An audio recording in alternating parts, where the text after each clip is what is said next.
You're watching 1700. I'm Sam, and I am sitting with the lovely Jordan from the Ready Set.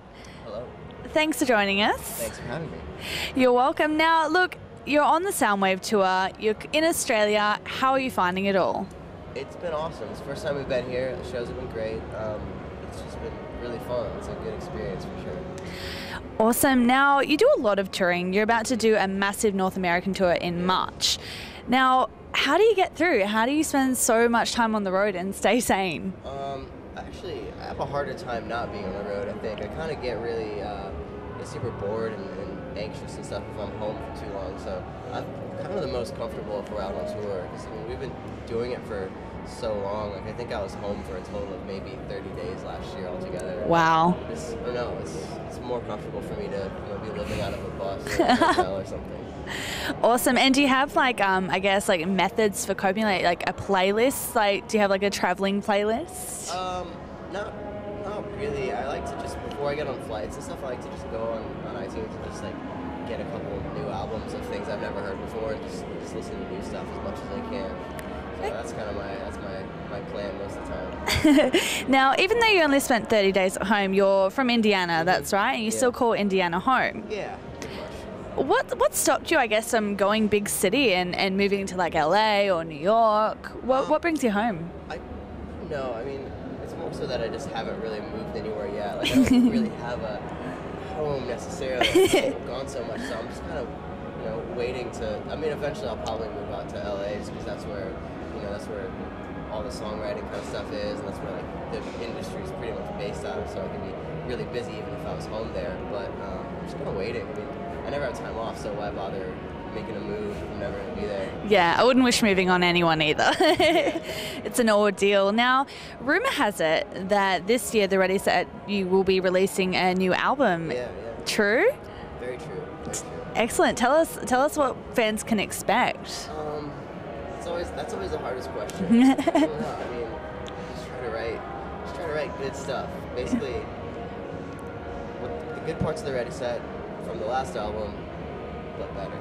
But better, yeah, heightened experience. Yeah, I just want to write better songs, cooler, unique things, and I don't know, I'm excited about it though. I spent a couple months before we came over here, out in LA, writing and recording it. So we have probably half of it done right now. So oh wow. I assume when we get back to the States and we start that tour, on the off days for a tour, I'll probably have to go out there and record and fly back. It's done. Well, because you do spend so much time on the road, do you find yourself riding in a plane, riding constantly on the go? Yeah.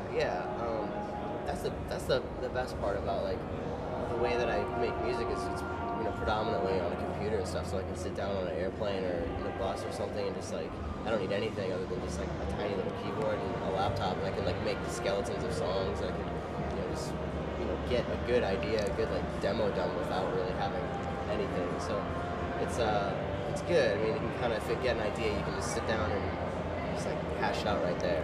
That's really good. Yeah. Now, I have a funny question for you. Now, obviously, you're easy on the eyes. You have over 1 million fans on Facebook. I'm sure you've had a lot of strange interactions with fans. What's the weirdest one?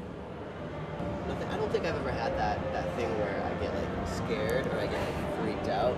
But proper stalked. There's a couple of people who I'll recognize them. I see them a few times, and it's cool because they're dedicated and stuff. There's a line, there's definitely a line between awesome dedication and then tapping on the window at night, When people get really, really excited or something, I almost feel bad. So I'm not that cool. I'm not worth crying about. Awesome. And there's 91 international acts on this bill. Yeah. Who are you dying to see today? The other day we got to watch Slipknot and Marilyn Manson, which I was so stoked about. I want to watch CKY. Yeah. I want to see Lamb of God. I want to see. There's so many there's a lot of metal bands and stuff that I listened to when I was younger on this tour that I never got to see them. So now they're all here. Oh. We have a lot of friends on the tour too, Somerset and Cobra Starship and Watch the Moon. Oh, that's good. So probably watch all them. It's like a traveling dorm, I suppose, you and all your mates. It is. Excellent. Well, thanks so much for joining us, Jordan. You're watching 1700 and we're live at Soundwave.